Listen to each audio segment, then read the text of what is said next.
Hey guys, welcome back to this channel. In this video, I'll be showing you guys how you can change your app icon on Discord.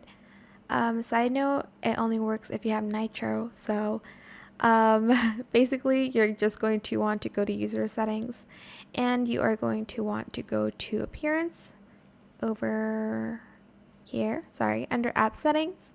If you scroll down, there is the in-app icon section where you can change the icon that you want for your app. It's just going to show here.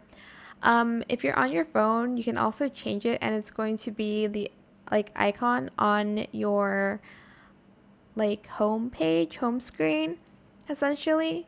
So just select the one you want and it's going to show. You can also preview it here.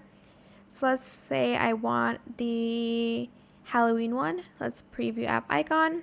It's going to be like this, and you can kind of see here on the left side the app icon. So yeah, that's pretty much it. This one looks the most fitting with my theme here, but I hope it was helpful for you guys. Don't forget to like, comment, share, and also subscribe to this channel if you haven't done that already.